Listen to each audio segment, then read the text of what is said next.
اللهم صل وسلم وبارك على سيدنا محمد وعلى اله وصحبه اجمعين. السلام عليكم ورحمه الله وبركاته. ازيكم يا حبايب قلبي؟ عاملين ايه؟ يا رب تكونوا كويسين وبخير. ايه رايكم بقى يا جماعه في الشكل الجديد؟ طبعا عندنا النهارده هنعمل اكله سريعه جدا. عندي هنا هنعمل كفته ومكرونه. جبت هنا كيلو مكرونه ونص كيلو لحمه كفته. عندي بقى هنا هبدا ان انا اسلق المكرونه. اول حاجه حطيت الميه غليت، وبعد كده نزلت عندي بالملح، وبدات انزل بالمكرونه بتاعتي كده زي ما انتوا شايفين. هنقلبها تقليبه، وهبدأ عندي كده زي ما انتوا شايفين. مهم. هبدأ بقى عندي هنا الكفتة. طبعا هبدأ انزل بطبق. عندي ربع معلقة كمون، ربع معلقة بهارات وفلفل وكمون. هبدأ بقى ان انا اقلبها كويس مع بعضها. عندي كده زي ما انتوا شايفين هنقلبها بالشكل ده. اللهم بارك. حطوا طبعا لايك واشتركوا في القناة وفعلوا زر الجرس عشان يوصلكم مني كل جديد.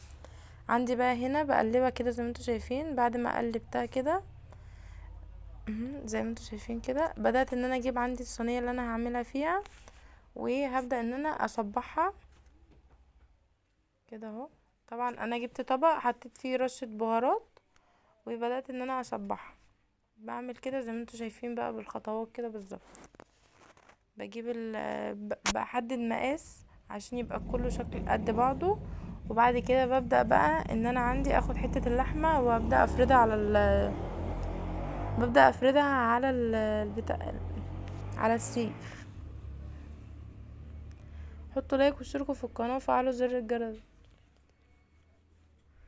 كده بقى زي ما انتوا شايفين كده بنعمله كده زي ما انتوا شايفين. عندي بقى هنا كده زي ما انتوا شايفين ببدأ ان انا اصبحها بالطريقة دي واطلعها كده اهو. ده كده شكل اول واحد عندي.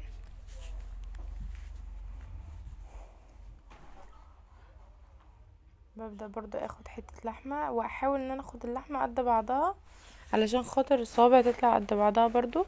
ببدأ افردها كده برضو على على السيخ زي ما انتوا شايفين بالطريقة الجميلة دي كده. بصراحة يا جماعة كان طعمها لذيذ أوي.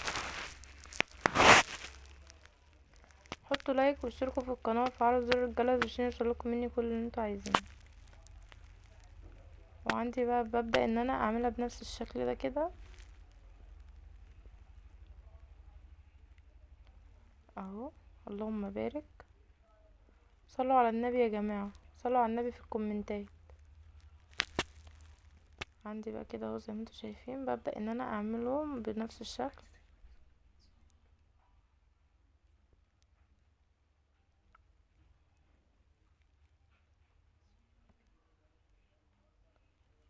اهو كده بالشكل ده.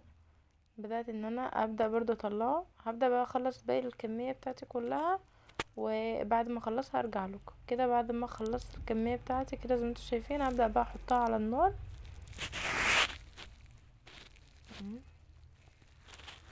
عندي بقى هنا بدأت احطها على النار اهو. بدأت ان انا احط نص كوباية مية، وهسيبها طبعا على النار 10 دقايق، وهغطيها عشان تستوي.